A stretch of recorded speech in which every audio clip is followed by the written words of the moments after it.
And वो तभी possible हो सकता है जब आपस में लोगों के बीच भाईचारा कायम रहे। यस, वही हिंदू मुस्लिम सिख ईसाई सब आपस में भाई भाई, ये नारा पहले कितना हम लोगों को सुनने को मिलता था इन पॉजिटिव वे, और आजकल मतलब सिर्फ दंगा फसाद सुनने को मिलता है। आप लोग मानोगे कि नहीं। हेलो दोस्तों, अस्सलाम वालेकुम, आदाब, सत श्री अकाल। आप लोग कैसे हैं? जल्दी से कमेंट में बताएं। अगर आप नए हैं मेरे चैनल में तो एक सेकंड निकाल के जल्दी से चैनल को सब्सक्राइब कर लें। अगर आप भी इंटरेस्ट रखते हो ऐसे मजेदार रिएक्शन वीडियोस और नॉलेजेबल डिस्कशंस के लिए। दोस्तों, आज मैं आप लोगों के लिए एक बहुत ही अहम वीडियो लाई हूँ जिसमें प्रज्ञा मिश्रा जी ने एक बहुत ही अहम सवाल का जवाब दिया है, वो भी बहुत ही बाखूबी और बेहतरीन तरीके से। दोस्तों, हम सबको पता है कुछ महीने पहले नुपुर शर्मा ने एक बहुत ही अभद्र टिप्पणी की थी नबी पाक सल्लल्लाहु अलैहि वसल्लम के ऊपर। दोस्तों, आज उसी विषय में प्रज्ञा मिश्रा बहन ने ये जो एक सवाल जो नॉन मुस्लिम्स के जहन में आता है कि प्रॉफिट मोहम्मद सल्लल्लाहु अलैहि वसल्लम के पास उड़ते हुए घोड़े थे कि नहीं। दोस्तों, बता दें ये वीडियो प्रज्ञा का पन्ना यूट्यूब चैनल का है एंड ये वीडियो का टाइटल है प्रॉफिट मोहम्मद के पास उड़ते वाले घोड़े क्यों थे, नुपुर शर्मा की मजाक की सच्ची कहानी। सो दोस्तों, अगर आप प्रज्ञा मिश्रा जी के वीडियोस देखते हो तो आप जानते होंगे वो बाखूबी से बहुत ही डिटेल्ड एनालिसिस में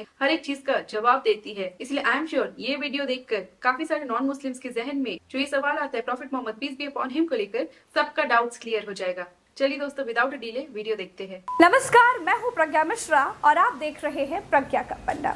पैगंबर मोहम्मद साहब की जिन बातों को लेकर बीजेपी की प्रवक्ता रही नुपुर शर्मा ने मजाक उड़ाया था, हम उन बातों के पीछे की सच्चाई जानने की एक सीरीज कर रहे हैं।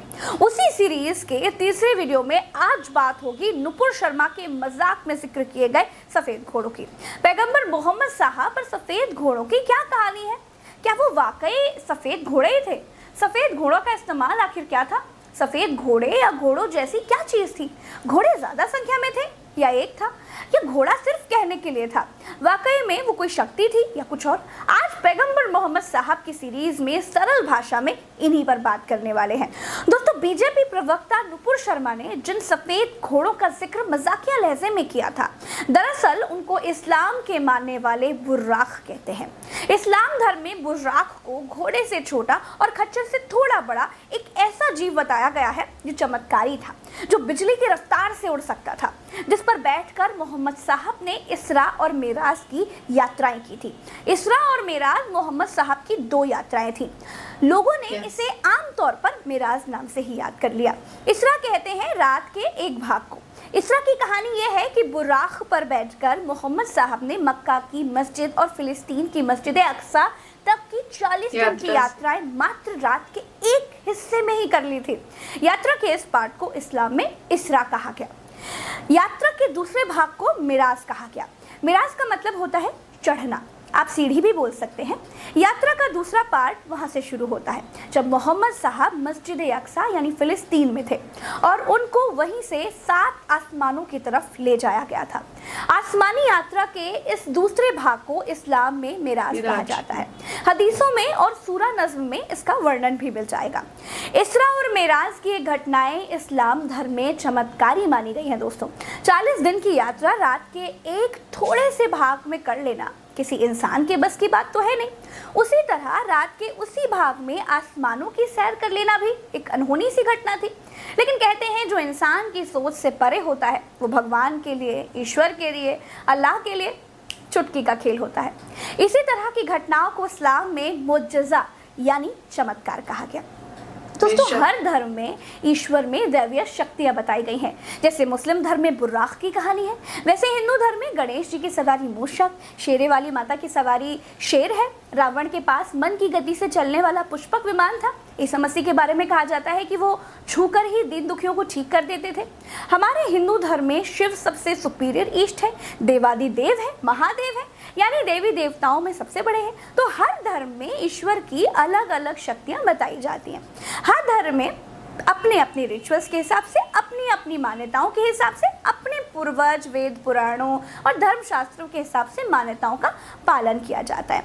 तो अगर इस्लामी शास्त्रों में पैगंबर मोहम्मद साहब की बुर्राक का जिक्र है, उड़ने वाले घोड़े जैसी किसी शक्ति का जिक्र है, तो मजाक उड़ानी जैसी कोई बात नहीं करनी चाहिए। गॉड के पास सुपर पावर रहा होगा, तभी इंसान ने उन्हें भगवान कहा होगा। इंसानी जाति चमत्कार को ही नमस्कार करती है। इन वीडियोस के पीछे से दोस्तों मेरी मंशा, मेरी कोशिश यही है कि मेरे हिंदू समाज के लोग और मुस्लिम समाज के लोग एक दूसरे के देवी देवताओं के बारे में कमेंटबाजी बिल्कुल ना करें, सही जानकारी बेशक, करें। बेशक। चमत्कार लगे तो नमस्कार करें, ना लगे तो कोई बात नहीं, सबके धर्मों का आदर करें। तो पैगंबर मोहम्मद साहब के बारे में बहुत शॉर्ट कुछ और चीज़ें मैंने रिसर्च करके निकाली है, वो भी जान लीजिए। दोस्तों, पैगंबर मोहम्मद साहब का जन्म अरब के रेगिस्तान के शहर Respect, मक्का में हाँ। 570 ईस्वी में हुआ था। पैगंबर Correct. साहब के जन्म से पहले ही उनके पिता का निधन हो चुका था। जब वो 6 साल के थे Exactly. तो उनकी माता की भी मृत्यु हो गई थी। माँ के निधन के बाद पैगंबर मोहम्मद साहब अपने चाचा अबू तालिब और दादा अबू मुतालिब के साथ रहने लगे। इनके पिता का नाम हजरत अब्दुल्लाह और माता का नाम हजरत बीबी आमिना था। पैगंबर मोहम्मद की पत्नी हजरत आयशा के मुताबिक पैगंबर मोहम्मद घर के कामों में भी मदद करते थे। घर के काम करने के बाद वो प्रार्थना के लिए बाहर जाते थे। कहा जाता है कि वो बकरियों का दूध भी धोते थे और अपने कपड़े खुद ही धुलते थे। पैगंबर मोहम्मद साहब मूर्ति पूजा या किसी भी चित्र की पूजा के खिलाफ थे।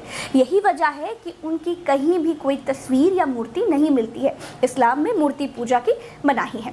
पैगंबर मोहम्मद साहब इस्लाम के सबसे महान नबी और आखिरी पैगंबर हैं। कुरान के मुताबिक एक रात जब वो पर्वत की एक गुफा में ध्यान कर रहे थे तो फरिश्ते जिब्राइल आए और उन्हें कुरान की शिक्षा दी। जिब्राइल के अल्लाह के नाम का जिक्र करते ही मोहम्मद साहब ने संदेश पढ़ना शुरू कर दिया। अल्लाह का संदेश मानकर पैगंबर मोहम्मद साहब जिंदगी भर इसे दोहराते रहे। उनके शब्दों को याद कर लिया गया और संग्रहित कर लिया गया। दोस्तों, पैगंबर मोहम्मद साहब का विश्वास था कि अल्लाह ने उन्हें अपना संदेश वाहक यानी मैसेंजर चुना है, इसीलिए वो दूसरों को भी अल्लाह का संदेश देने लगे। मोहम्मद साहब की लोकप्रियता इतनी बढ़ गई कि मक्का में प्रभावशाली लोगों को खतरा महसूस होने लग गया। 622 ईस्वी में मोहम्मद साहब को अपने अनुयायियों के साथ मक्का से मदीना कूच करना पड़ा। उनके इस सफर को हिजरत कहा गया। इसी साल इस्लामिक कैलेंडर हिजरी की भी शुरुआत हुई। दोस्तों, मदीना के लोग आपसी लड़ाइयों से बहुत परेशान थे। मोहम्मद साहब के संदेशों ने उन्हें वहां पर बहुत लोकप्रिय बना दिया।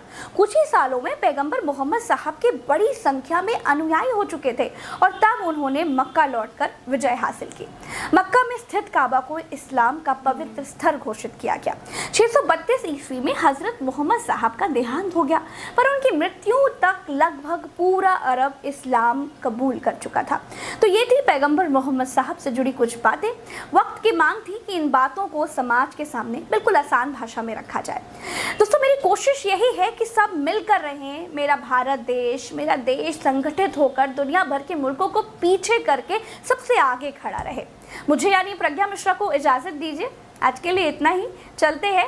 राम राम, दुआ सलाम, जय हिंद। तो दोस्तों, प्रज्ञा मिश्रा जी ने बहुत ही सरल भाषाओं में समझा दिया जो नॉन मुस्लिम्स मोस्टली जानते नहीं है कि वाकया मिराज में क्या हुआ था। तो वो तो नेट पे भी इतना सारा इन्फॉर्मेशन मिल जाएगा, बट वो तभी होगा ना जब कोई खुद से देखना चाहे या फिर जानना चाहे इस्लाम को, उस लेवल में जाके सर्च करना चाहे कि हाँ सच्चाई क्या है, क्या लिखा है इसके बारे में। लेकिन कुछ लोग जो होते हैं नुपुर शर्मा टाइप्स के, जो सिर्फ मुझे लगता है नफरत फैलाने की ही कोशिश करते हैं। किसी के रिलीजन को मुझे भी नहीं लगता कि हर्ट करना चाहिए। Let them lead their religion and आप अपना रिलीजन फॉलो करो, तभी ना हमारे देश में एक जो सेक्युलर अप्रोच है वही बरकरार रहेगा। नहीं तो फिर ऐसे ही फाइट्स होते रहेंगे रिलीजन के नाम पर, और इसमें सबसे ज्यादा जो खामियाजा भुगतना पड़ेगा वो हमारे देश के लोगों को ही भुगतना पड़ेगा। हमारा देश ही आगे बढ़ने से ज्यादा पीछे चला जाएगा, so which we don't want. And Pragya Mishra ji ने भी बहुत बाखूबी से बोला है कि her thinking is also similar, है ना। एंड वो तभी पॉसिबल हो सकता है जब आपस में लोगों के बीच भाईचारा कायम रहे। यस, वही हिंदू मुस्लिम सिख ईसाई सब आपस में भाई भाई, ये नारा पहले कितना हम लोगों को सुनने को मिलता था इन पॉजिटिव वे, और आजकल मतलब सिर्फ दंगा फसाद सुनने को मिलता है। आप लोग मानोगे कि नहीं? कमेंट में जल्दी से बताएं। मुझे तो प्रज्ञा मिश्रा जी का ये इन्फॉर्मेशन बहुत ही अच्छा लगा and I am hopping at least कि लोग विदाउट रिसर्च करके कुछ वर्डिक्ट पे ना आए पैगंबर मोहम्मद सल्लल्लाहु अलैहि वसल्लम के ऊपर, है ना। एंड सिर्फ नबी पाक सल्लल्लाहु अलैहि वसल्लम पे ही क्यों, इस्लाम पे, मुसलमानों पे बिना जाने जो ये लोग वर्डिक्ट्स डाल देते हैं ना कि हाँ मुस्लिम ये है, इस्लाम ये है, एंड एक प्री कंसेप्ट नोशन रखकर नेगेटिविटी जो फैलाते हैं, which is very wrong I feel. But I am hoping Pragya Mishra ji को जो फॉलो करते हैं, जो नॉन मुस्लिम्स भी एंड जो थोड़ा बहुत एंटी फीलिंग्स रखते होंगे, तो वो भी अगर ये वीडियो देख ले तो क्या पता उनकी भी आंखें खुल जाए, है ना।